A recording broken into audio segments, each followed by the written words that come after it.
Em nome do Pai, e do Filho, e do Espírito Santo. Amém. Naquele tempo, Jesus saiu da sinagoga e entrou na casa de Simão. A sogra de Simão estava sofrendo com febre alta e pediram a Jesus em favor dela. Inclinando-se sobre ela, Jesus ameaçou a febre e a febre a deixou. Imediatamente, ela se levantou e começou a servi-los. Ao pôr do sol, todos os que tinham doentes atingidos por diversos males os levaram a Jesus. Jesus punha as mãos em cada um deles e os curava. De muitas pessoas também saíam demônios, gritando: Tu és o Filho de Deus. Jesus os ameaçava e não os deixava falar, porque sabiam que ele era o Messias. Ao raiar do dia, Jesus saiu e foi para um lugar deserto. As multidões o procuravam e, indo até ele, tentavam impedi-lo de as deixar. Mas Jesus disse: Eu devo anunciar a boa nova do reino de Deus também a outras cidades, porque para isso é que eu fui enviado. E pregava nas sinagogas da Judéia. Palavra da salvação. Glória a vós, Senhor. Meus irmãos e minhas irmãs, estamos no Evangelho de São Lucas, capítulo 4, do versículo 38 a 44. Eu costumo falar o capítulo, os versículos e o evangelista que nós estamos meditando o Evangelho de nosso Senhor Jesus Cristo, para que você possa também, em outro momento, pegar essa passagem, ler, meditar e guardar também no seu coração. E vejam que esses versículos do 38 ao 44 que nós estamos ouvindo é como que um resumo de tudo que vem acontecendo com Jesus desde quando ele foi para a sinagoga de Nazaré e foi expulso depois de Nazaré, e ele veio para Cafarnaum. Ontem nós vimos ele ali na sinagoga de Cafarnaum e ele expulsou aquele demônio. E quando Jesus sai da sinagoga, ele vai direto para a casa de Pedro. A casa de Pedro, ela é vizinha da sinagoga. Então, para você entender melhor, é bem assim. Está a sinagoga, no meio a casa de Pedro, e do lado da casa de Pedro está ali o mar da Galileia. Então, depois de Jesus ter curado a sogra de Pedro, a fama dele começou a se espalhar.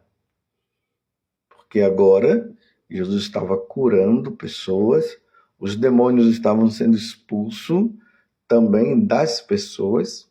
Foram vários exorcismos que Jesus fez.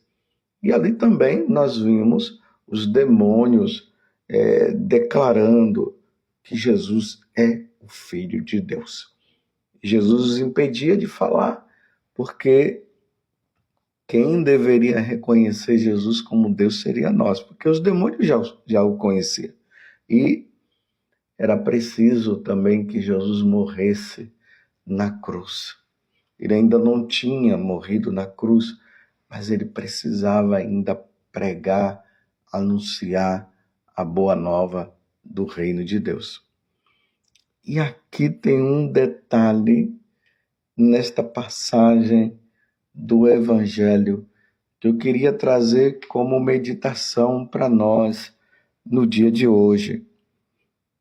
Aqui diz assim, no versículo 47, vejam só, desculpe corrigindo, o versículo 42 vai dizer assim: Ao raiar do dia, Jesus saiu e foi para um lugar deserto.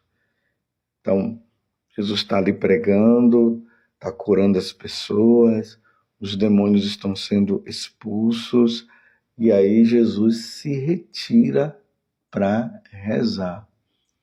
É importante que Jesus, ele não vivia num ativismo como muitas pessoas hoje que pregam o evangelho vivem.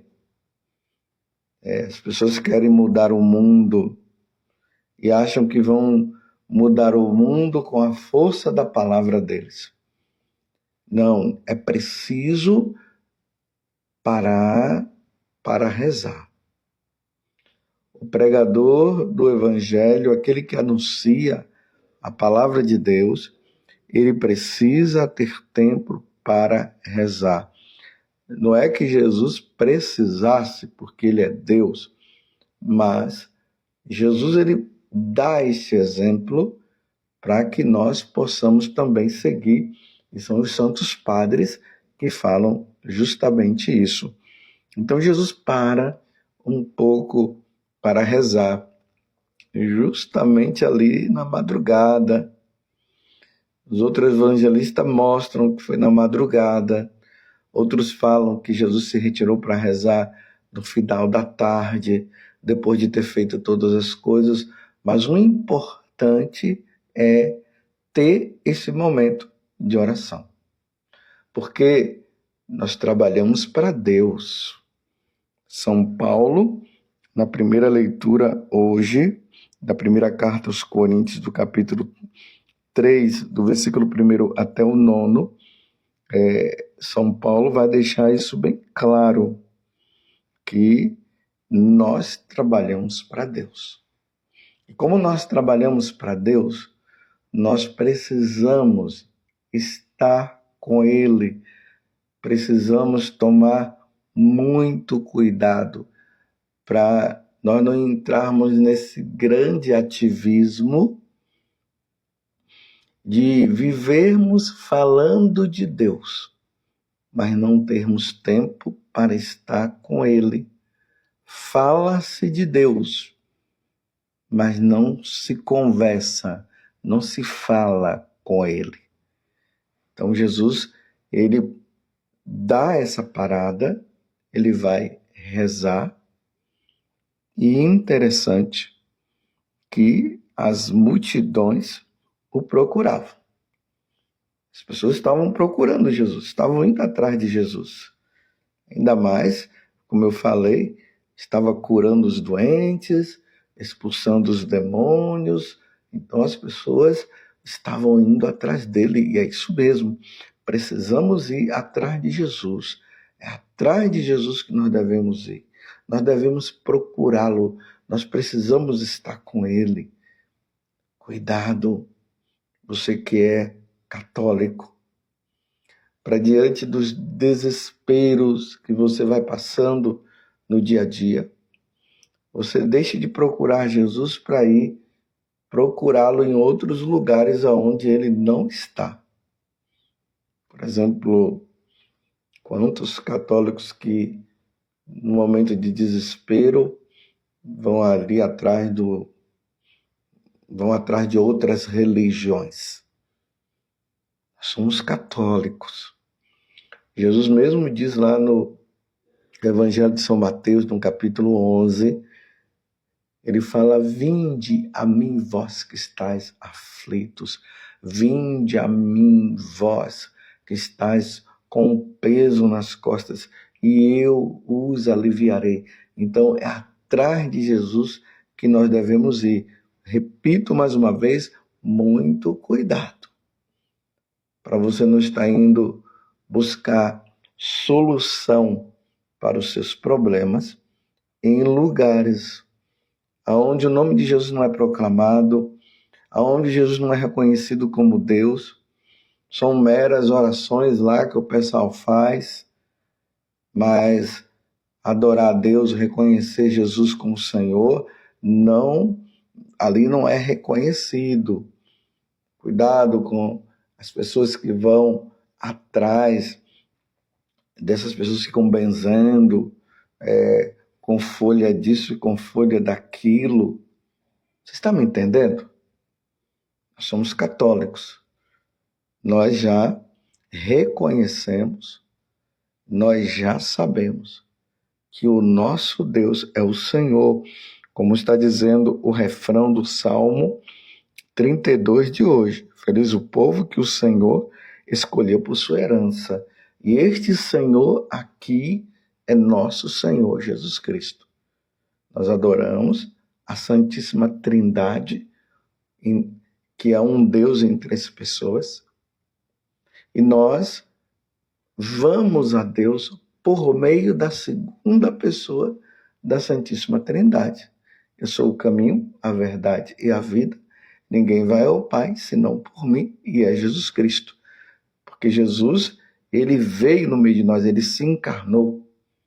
E é ele que mostra para nós o caminho. Então aquela multidão estava indo atrás de Jesus. Quantas vezes nós encontramos pessoas que infelizmente têm abandonado o Senhor e têm ido atrás da Umbanda, têm ido atrás do Candomblé, têm ido atrás desses lugares. Nós, como católicos, nós não precisamos ir nesses lugares. Os pagãos, os ateus, aqueles que não querem saber de Deus, se eles quiserem ir, eles podem ir. Mas nós temos nosso Senhor Jesus Cristo. Nós não precisamos disso. Nós não precisamos ir atrás dos espíritas para ficar consultando e evocando os mortos. A Sagrada Escritura é condenável. Deus condena. Lá no livro do Deuteronômio, principalmente, lá está dizendo que nós não devemos consultar os espíritas. E ali nós vimos, mais uma vez eu estou dizendo, as pessoas estavam indo atrás de Jesus. E que bom que eles estavam indo atrás de nosso Senhor Jesus Cristo. E é ali na Igreja Católica que nós encontramos Jesus. Jesus está presente no sacrário. Jesus está presente ali na Eucaristia. Jesus está presente no meio de nós. Quando nós nos reunimos e rezamos em nome dele. Onde dois ou mais estiverem reunidos em meu nome. Está compreendendo? É em nome de Jesus que nós estamos reunidos. Não é em nome de qualquer tipo de entidade que não é proclamada, que não é anunciada e que não está na Sagrada Escritura e que não está nos Evangelhos. Então nós não podemos nos reunir em nome de outra entidade qualquer. Nós nos reunimos em nome de nosso Senhor Jesus Cristo. É Ele que nós nos dirigimos. Você está compreendendo? E aí nós fazemos as nossas orações e graças a Deus nós temos os santos, a comunhão dos santos, que nós cremos na Igreja Católica, que eles já estão diante de Deus e nós pedimos a intercessão dos santos, para que os santos possam pedir a nosso Senhor Jesus Cristo. Mas tudo é feito em nome de nosso Senhor. Não tem cabimento nós nos reunirmos em nome de qualquer entidade de uma outra religião. Você compreendeu? Nós procuramos nosso Senhor Jesus Cristo, como todo aquele povo estava indo atrás dele, e é atrás dele que nós devemos ir. Só que aqui na continuação do Evangelho diz assim: as multidões o procuravam e indo até ele tentavam impedi-lo de as deixar. As pessoas estavam tão empolgadas, tão animadas, graças a Deus, com a presença de Jesus, que eles não queriam deixá-lo ir. Então, Jesus chega e fala, mas Jesus disse para eles, eu devo anunciar a boa nova do reino de Deus também a outras cidades, porque para isso é que eu fui enviado. Jesus foi enviado para nos redimir, para nos salvar, para abrir as portas do céu para nós. Mas era preciso que Jesus não ficasse somente ali na região de Cafarnaum, porque muitos outros povos estavam também precisando. Então veja, Jesus estava lá na Galileia e agora ele desce, passando pela Samaria, porque ele estava lá no norte, aí ele desce e vem cá para o sul, para a Judéia, que é o que está falando aqui. Porque para isso é que eu fui enviado e pregava nas sinagogas da Judéia. A Judéia, para você ter uma noção, na Judéia está Jerusalém, na Judéia está Belém, era nesses lugares, estava em Karen, é nesses lugares que Jesus veio pregar também, porque aquelas pessoas, elas precisavam também encontrar-se com nosso Senhor Jesus Cristo. Aqui, meus irmãos, tem uma coisa que é interessante. Jesus, ele estava mostrando que para o pessoal ali de Cafarnaum, que os outros também precisavam dele. Uma vez que eles já tinham se encontrado com nosso Senhor, uma vez que eles já estavam e conheciam Jesus, Jesus agora vai em busca daqueles que ainda não o conhecia e que precisava também ter o encontro com ele.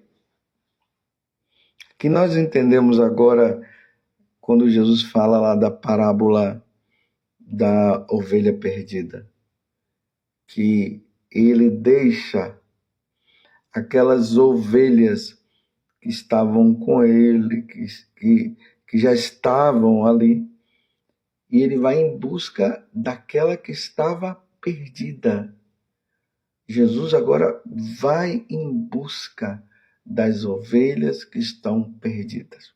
Uma vez que as pessoas já conhecem nosso Senhor, é preciso ir ao encontro daquelas que ainda não o conhecem. É por isso que a igreja, ela envia os missionários. É por isso que aí na sua diocese, muitas vezes os padres, eles passam por uma espécie de rodízio. Você já percebeu? Às vezes você está lá com aquele padre que é muito bom, aquele padre já fez muitas coisas ali na sua paróquia, e as pessoas já estão todas firmes ali no caminho. Aí o bispo retira aquele padre e manda aquele padre para uma outra paróquia que estaria precisando também daquela evangelização e daquilo que daquele padre havia realizado naquela paróquia. E muitas vezes os paroquianos não entendem muito disso, não. Quando é um padre que eles não gostam, eles fazem até abaixo-assinado para tirar. Mas quando é um padre bom, quando o bispo então vê a necessidade também de um outro lugar, para que aquele sacerdote muito bom possa ir, as pessoas entram em conflitos, em briga, fazem abaixo-assinado e tudo mais.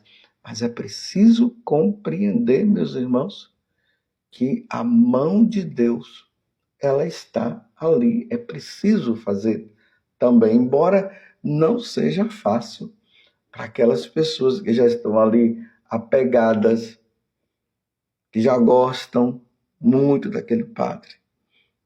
E aquele padre tem que ser remanejado.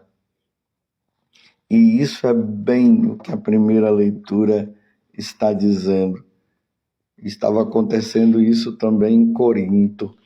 As pessoas dizendo, eu gosto mais de Pedro, eu gosto mais de Apolo, eu gosto mais de Paulo.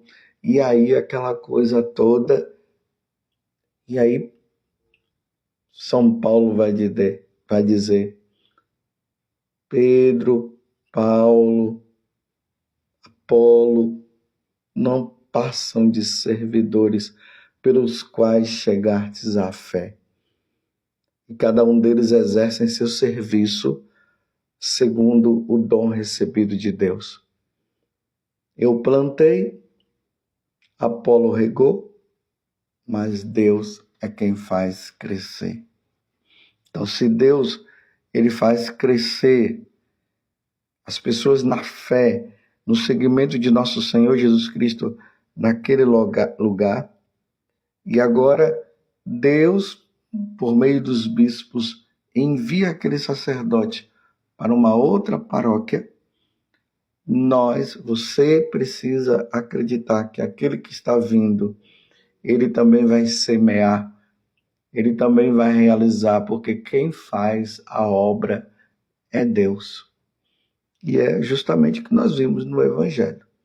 O pessoal não queria deixar que Jesus fosse, mas Jesus disse, eu preciso ir, porque foi para isso que eu vim. Então eu preciso ir agora para outros lugares, para que eu possa anunciar a boa nova.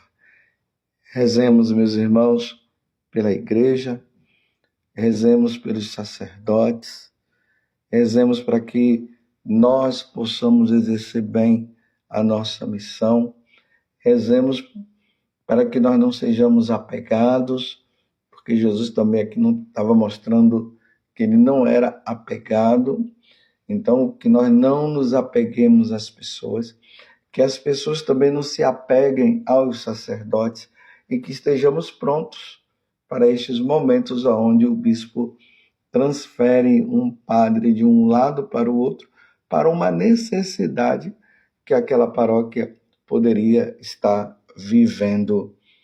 Mas rezemos para que Jesus seja o Senhor, que Jesus faça parte realmente da nossa vida. Louvado seja nosso Senhor Jesus Cristo, para sempre seja louvado. E a sua mãe, Maria Santíssima, e desça sobre você a bênção de Deus Todo-Poderoso, Pai, Filho e Espírito Santo. Amém.